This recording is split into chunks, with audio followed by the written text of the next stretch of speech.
I've just met with the Vice President, Secretary Blinken, Secretary Austin, and National Security Advisor Sullivan, and other members of the National Security Leadership Team in the Situation Room to discuss our ongoing efforts to evacuate American citizens, third country civilians, Afghan allies, and vulnerable Afghans. And I want to provide the American people with a brief update on the situation in Afghanistan. Since I spoke to you on Monday, we've made significant progress. We've secured the airport, enabling flights to resume. Not just military flights, but civilian charters and from other countries, and the NGOs taking out civilians and vulnerable Afghanis. And now we have almost 6,000 troops on the ground, including the 82nd Airborne, providing runway security, the Army 10th Mountain Division standing guard around the airport, and the 24th Marine Expeditionary Unit assisting the civilian departure. This is one of the largest, most difficult airlifts in history, and the only country in the world capable of projecting this much power on the far side of the world with this degree of precision is the United States of America. We've already evacuated more than 18,000 people since July and approximately 13,000 since our military airlift began on August the 14th. Thousands more have been evacuated on private charter flights facilitated by the U.S. government. These numbers include American citizens and permanent residents, as well as their families. It includes SIV applicants and their families, those Afghans who have worked alongside us, served alongside of us, gone into combat with us, and provided invaluable assistance to us, such as translators and interpreters. The United States stands by its commitment that we've made to these people, and it includes other vulnerable Afghans, such as women leaders and journalists. In fact, working in close coordination with the management of the New York Times, the Washington Post, and the Wall Street Journal, we have successfully evacuated all 204 of their employees in Afghanistan on U.S. military aircraft earlier this week. We've established the flow of flights, and we've increased the number of people we're moving out of the country. We paused flights in Kabul a few hours this morning to make sure we could process the arriving evacuees at the transit points. But our commander in Kabul has already given the order for outbound flights to resume. Even with the pause, we've moved out 5,700 evacuees yesterday, and we're working on a variety to verify that number. The Americans are still in country as we work on this because don't have the exact number of people who are Americans are there, and those who may have come home to the United States. We want to get a strong number as to exactly how many people are there, how many American citizens, and where they are. Just yesterday, among the many Americans we evacuated, there were 169 Americans who we got over the wall into the airport using military assets. We're also facilitating flights for our allies and our partners, and working in close operational coordination with NATO on this evacuation. For example, we provided overwatch for the French convoy bringing hundreds of their people from the French embassy to the airport. These operations are going to continue over the coming days before we complete our drawdown. We're going to do everything that we can to provide safe evacuation for our Afghan allies, partners, and Afghans who might be targeted because of their association with the United States. But let me be clear. Any American who wants to come home, we will get you home. But make no mistake, this evacuation mission is dangerous. It involves risks to our armed forces, and it's being conducted under difficult circumstances. I cannot promise what the final outcome will be, or what it will be, that it will be without risk of loss. But as Commander-in-Chief, I can assure you that I will mobilize every resource necessary. And as an American, I offer my gratitude to the brave men and women of the U.S. Armed Forces who are carrying out this mission. They're incredible. And as we continue to work the logistics of evacuation, we're in constant contact with the Taliban, working to ensure civilians have safe passage to the airport. We are particularly focused on our engagements on making sure every American who wants to leave can get to the airport. Where we have been seeing challenges with Americans, for Americans, we have thus far been able to resolve them. We've made clear to the Taliban that any attack on our forces or disruption of our operations at the airport will be met with swift and forceful response. We're also keeping a close watch on any potential terrorist threat at or around the airport, including from the ISIS affiliates in Afghanistan who were released from prison when the prisons were emptied. And because they are, by the way, and make everybody understand that the ISIS in Afghanistan have been the sworn enemy of the Taliban. I've said all along, we're going to retain a laser focus on our counterterrorism mission, working in close coordination with our allies and our partners, and all those who have an interest in ensuring stability in the region. Secretary Blinken is with me today, met this morning with our NATO allies in consultation about the way forward, so that Afghanistan cannot be used in the future as a terrorist base to attack the United States or our allies. For 20 years, Afghanistan has been a joint effort with our NATO allies. We went in together, and we're leaving together. And now we're working together to bring our people and our Afghan partners to safety. In the past few days, I've also spoken directly with the British Prime Minister, Mr. Johnson, Chancellor Merkel of Germany, and President Macron of France. We all agreed that we should convene, and we will convene, the G7 meeting next week, a group of the world's leading democracies, so that together we can coordinate our mutual approach, our united approach on Afghanistan and moving forward. We are united with our closest partners to execute the mission at hand. We've also discussed the need to work with the international community to provide humanitarian assistance, such as food aid and medical care for refugees who have crossed into neighboring countries to escape the Taliban, and to bring international pressure on the Taliban with respect to the treatment of Afghan people overall, but including Afghan, particularly women and girls. The past week has been heartbreaking. We've seen gut-wrenching images of panicked people acting out of sheer desperation. You know, it's completely understandable. They're frightened, they're sad, uncertain what happens next. I don't think any one of us can see these pictures and not feel that pain on a human level. Now we have a mission to complete in Afghanistan. It's an incredibly difficult and dangerous operation for our military. We have almost 6,000 of America's finest fighting men and women at the Kabul airport. And we're putting their lives on the line, and they're doing it in a dangerous place to save other Americans, our Afghan allies, and citizens of our allies who went in with us. You know, I talk to our commanders on the ground there every single day, as I just did an hour or so ago. And I made it clear to them that we'll get them whatever they need to do the job. They're performing to the highest standard under extraordinarily difficult and dynamic circumstances.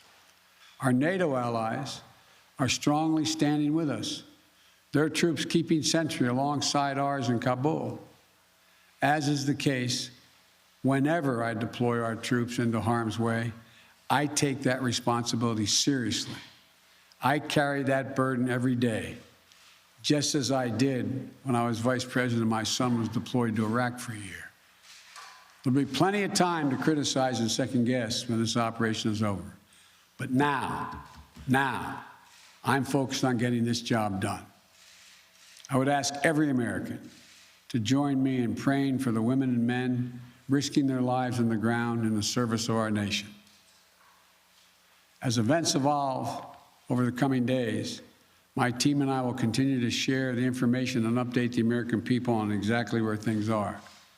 We'll use every resource necessary to carry out the mission at hand and bring to safety American citizens and our Afghan allies. This is our focus now. And when this is finished, we will complete our military withdrawal and finally bring to an end 20 years of American military action in Afghanistan. Thank you. May God bless you, our troops, and our diplomats, and all those serving in harm's way. And now I'll take questions. AP, Zeke Miller. Thank you, Mr. President. You vowed in your election with ushering an era where people can count on America to live up to these promises. You promised to leave Afghanistan, but you also promised not to help to bring out those who helped America in its war effort. We've seen these heart-wrenching images at the Kabul airport of people trying to get there, say nothing of the people who can't get to that airport. You made the commitment to get American troops out, to get American citizens out. Will you make the same commitment to those who assisted in the American war effort over the last 20 years, number one? And then number two, what is your message to America's partners around the world who have criticized not the withdrawal, but the conduct of that withdrawal and made them question America's credibility on the world stage? I have seen no question of our credibility from our allies around the world. I've spoken with our NATO allies. We've spoken with NATO allies, the Secretary of State. Our National Security Advisor has been in contact with his counterparts throughout the world and our allies, as has the General, I keep calling him a General, but my Secretary of Defense. The fact of the matter is I have not seen that. As a matter of fact, the exact opposite I've gotten. The exact opposite thing is we're acting with dispatch. We're acting committing to what we said we would do. Look, let's put this thing in perspective here. What interest do we have in Afghanistan at this point with al-Qaeda gone? We went to Afghanistan for the express purpose of getting rid of al-Qaeda in Afghanistan, as well as getting Osama bin Laden. And we did. Imagine, just imagine if that attack, if bin Laden had decided with al-Qaeda to launch an attack from Yemen, would we ever gone to Afghanistan? Would there ever be any reason we'd be in Afghanistan? Controlled by the Taliban?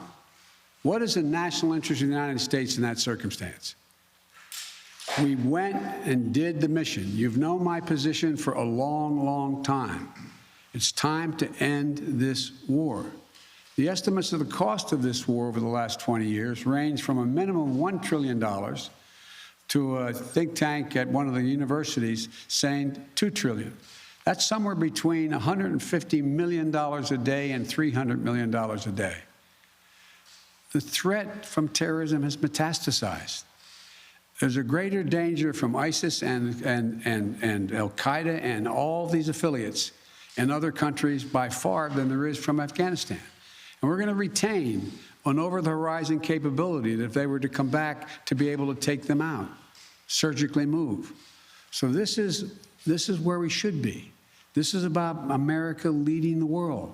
And all our allies have agreed with that. And by the way, before I made this decision, I was at the G7 as well as met with our NATO partners. And I told them all, every one of them knew and agreed with the decision I made to jointly end our involvement in Afghanistan. The first part of your question was, I can't remember now. Would you commit to the same commitment? Would you make the same commitment to bring out Afghans who assisted in the war effort? Yes, we're making the same commitment. There's no one more important than bringing American citizens out. I acknowledge that. But they're equally important almost is all those SIVs, we call them, who in fact helped us. They were translators. They went into battle with us. They were part of the operation. As well as we're also trying to get out as many NGOs, non-government organizations, women's organizations, et cetera. We're doing all we can. In the meantime, Secretary Blinken and I am going to be working with our allies to see to it that we can bring international pressure on the Taliban they're looking to gain some legitimacy. They're going to have to figure out how they're going to maintain that country. And there's going to be harsh conditions, strong conditions we're going to apply, and it will depend on whether they get help based on whether or not how and well they treat women and girls, how they treat their citizens. So this is just beginning on that score. Stay past the 31st to make that happen, to bring all the Americans out, to bring those SIVs out? I think we can get it done by then, but we're going to make that judgment as we go. Now, Justin Sink of Bloomberg. Thank you, Mr. President. You just said that you would keep a laser focus on counterterrorism efforts, and that you don't see as great of a threat of terrorism from Afghanistan as other parts of the world. But if you and your administration so badly misassessed how quickly the Taliban would sweep through Afghanistan, and we no longer have an embassy there from which to run intelligence operations, how can you at all be confident of your assessment of the risk of terrorism and the ability of the U.S. to conduct over-the-horizon missions to keep it in check? Can you tell Americans that they're safe and will remain safe from terror attacks in Afghanistan? I think you're comparing apples and oranges. One question was whether or not the Afghan forces we trained up would stay and fight in their own civil war they had going on. No one, shouldn't say no one, the consensus was that it was highly unlikely that in 11 days they'd collapse and fall and the leader of Afghanistan would flee the country. That's a very different question than whether or not there is the ability to observe whether or not large groups of terrorists begin to accumulate in a particular area in Afghanistan to plot against the United States of America. That's why we retained an over-the-horizon capability to go in and do something about that if that occurs. But in the meantime, we know what's happened around the world. We know what's happening in terms of what's going on in other countries where there is a significant rise of terrorist organizations in the Middle East, in East Africa, and other places. And so the bottom line is we're dealing with those terrorist threats from other parts of the world and failed states without permanent military presence there. We have to do the same in Afghanistan. Sir, just on that initial assessment, we learned over the last 24 hours that there was a dissent cable from the State Department. Sure. Saying that the Taliban would come faster through Afghanistan. Can you say why, after that cable was issued, the U.S. didn't do more to get Americans out? All kinds of cables, all kinds of advice. If you notice, it ranged from this group saying that they didn't say it'd fall when it would fall, when it did fall, but saying that it would fall, to others saying it wouldn't happen for a long time and they'd be able to sustain themselves through the end of the year. I made the decision. The buck stops with me. I took the consensus opinion. The consensus opinion was that, in fact, it would not occur, if it occurred, until later in the year. So it was my decision. Now, my next is Stephanie Ramos, ABC. Thank you, Mr. President. 2 questions for you. The military has secured the airport, as you mentioned, but will you sign off on sending U.S. troops into Kabul to evacuate Americans who haven't been able to get to the airport safely? We have no indication that they haven't been able to get in Kabul through the airport. We've made an agreement with the Taliban thus far. They've allowed them to go through. It's in their interest for them to go through. So we know of no circumstance where American citizens are carrying an American passport or trying to get through to the airport. But we will do whatever needs to be done to see to it they get to the airport. And one more, Mr. President. Last month, my colleague Martha Raddatz interviewed Abdul, an interpreter who was on the front lines with U.S. forces in Afghanistan. Overnight, we received a photo of Taliban militants coming to the door of his home, literally hunting him down. Thankfully, he was able to escape, but he is obviously still in mortal danger. What would be your message to Abdul, his wife, and his 3 young daughters? We want you to be able to get to the airport. Contact us. We'll see whatever we can do to get you there. We've got to get you out. We are committed to deal with you, your wife, and your child to get all 3 of you out of Afghanistan. That's the commitment. Thank you, sir. Meredith Lee of PBS NewsHour. You mentioned just now using every resource available for evacuations. Why haven't you ordered the military to expand the security perimeter around the Kabul airport? Do you have any plans to do so, given that will likely require more U.S. troops?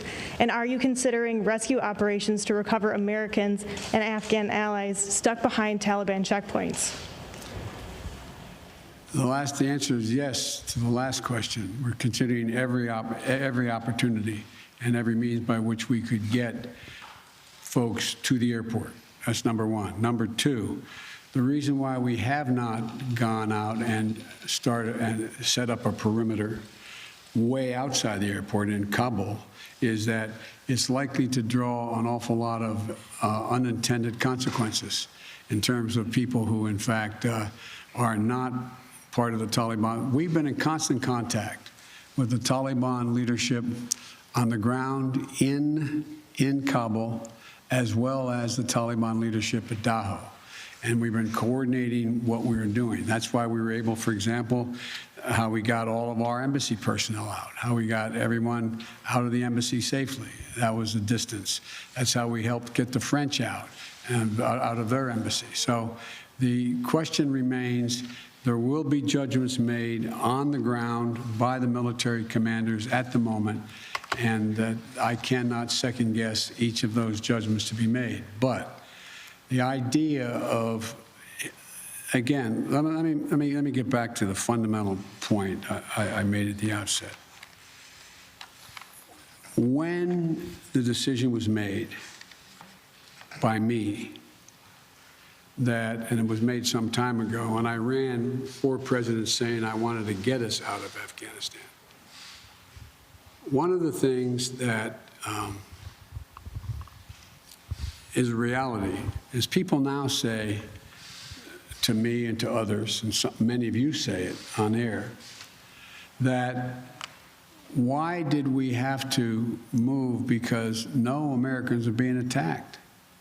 Why did we withdraw those, why did we agree to withdraw 2,500 troops? No Americans are being attacked. As I said before, the reason they weren't being attacked was part of an agreement that Trump had made a year earlier. We will leave by May 1st, he said, as long as there's no attack on Americans in that year period. Number one. Number two, the Taliban was taking large swaths of the countryside, north and south. None of the major areas, none of the major points of the capitals of each of these provinces. But they were all over the country. And the idea that if I had said on May the 2nd or 3rd, we are not leaving, we are staying, does anybody truly believe that I would not have had to put in significantly more American forces, send your sons, your daughters, like my son was sent to Iraq, to maybe die? And for what? For what? So the only rational thing to do, in my view, was to set up and pre-position American forces for the purpose of evacuation and the aircraft to pre-position those ahead of time so that we would be able to begin the process of evacuation of American citizens, SIVs, and others who helped us. The last point I'll make is this. Look, if we had decided 15 years ago to leave Afghanistan, it would have been really difficult. If we decided 5 years ago, if we continued the war for another decade and tried to leave, there's no way in which you'd be able to leave Afghanistan without there being some of what you're seeing now. But what we've done so far is we've been able to get a large number of Americans out, all our personnel at the embassy out, and so on. And thank God, so far, knock on wood, we're in a different position. Scott Detrow. Scott, NPR. Thank you, Mr. President. I just want to follow up on something you said a moment ago. You said that there's no circumstances where American citizens cannot get to the airport. That doesn't really square with the images we're seeing around the airport with the reporting on the ground from our colleagues who are describing chaos and violence. Are you saying unequivocally that any American who wants to get to the airport is getting there and getting past the security barrier and to the planes where they want to go? I thought the question was, how can they get through to the airport outside the airport?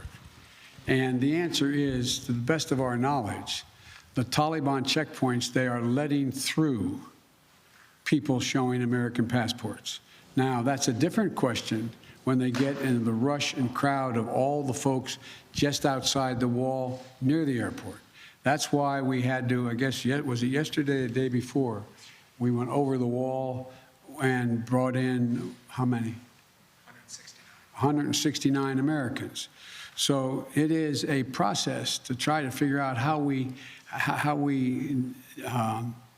deal with the mad rush of non-Americans, those who didn't help, those who are not on the priority list, just any Afghan to be able to get out of the country.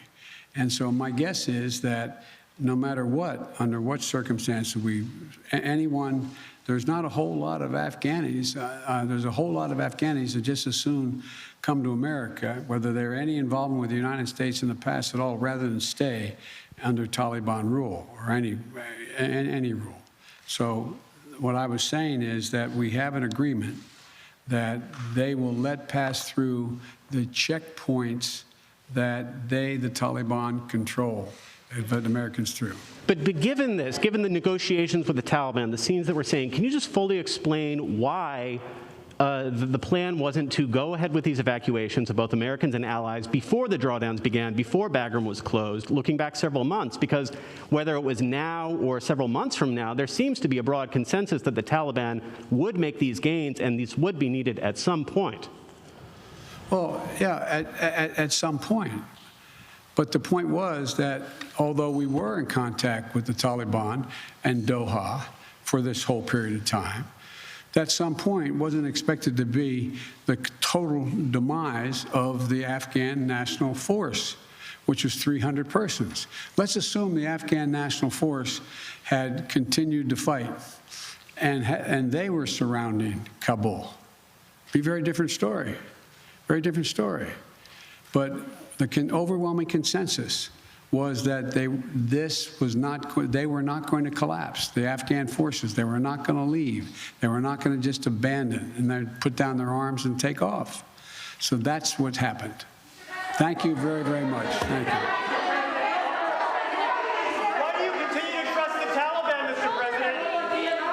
Why do you continue to trust their pledges? President Joseph R. Biden providing an update on what he called, quote, significant progress in his administration's efforts to evacuate both Americans and its Afghan partners from this chaotic situation unfolding in Afghanistan. Two headlines saying, quote, promising that any American who wants to come home, we will get you home. The second headline coming out of the president's update, there will be plenty of time to criticize and second-guess when this is over, but the president saying that he is focused for now on the mission of getting everybody out. Let's head out to Major Garrett on the North Lawn of the White House. Major, we've talked about tone. The president has been criticized since Kabul fell about the tone that he took. Did you detect any change, significant change this afternoon? The president was more effusive and leaning into the idea that these are heartbreaking and gut-wrenching images. But he also said there really was no alternative. This was going to happen at one point or another when the hard evacuation of America began. There's a couple of phrases that also stuck out to me, Jim. One, the president saying, as you noted, substantial progress. If there's ever been a phrase uttered about Afghanistan for the last 20 years by successive American presidents, it's been substantial progress being made. And rarely did that actually fit with the facts on the ground. There's that gap now as well, because you can't look at these images and say, wow, this looks like a substantial progress situation. The other thing the president said that I think is worth noting, that the U.S. government is in constant contact with the Taliban, meaning the Taliban essentially exercises some measure of veto control over the passage of Americans to Kabul airport and Afghans trying to make it to that same airport, meaning the United States government essentially has to have permission of the Taliban to get Americans and Afghan allies out of that country. Major Garrett at the White House. Major, thank you. Let's head over to the Pentagon and David Martin. David, what struck you from what you just heard? Well, the president also mentioned the other threats in Afghanistan, specifically the other terrorist threats from groups like ISIS and al-Qaeda. most of the really bad actor terrorists that were captured in Afghanistan during the course of this war were being held at a prison at Bagram Air Force Base, which fell to the Taliban shortly before Kabul fell. And when that base fell, the prison was opened up, and all those hardcore terrorists are back on the street, and they're not necessarily looking to help the U.S. do anything about ending its adventure in Afghanistan. Just imagine a suicide bomber in the midst of those crowds at the airport. Scary situation to contemplate. David, thank you. Our coverage continues on our 24-hour streaming service, CBSN. You can watch it at cbsnews.com or download our CBS News app on your cell phone or connected TV. There will be more on your local news and tonight on the CBS Evening News. This has been a CBS News Special Report. I'm Jim Axelrod in Washington. Good day. For news 24 hours a day, go to cbsnews.com.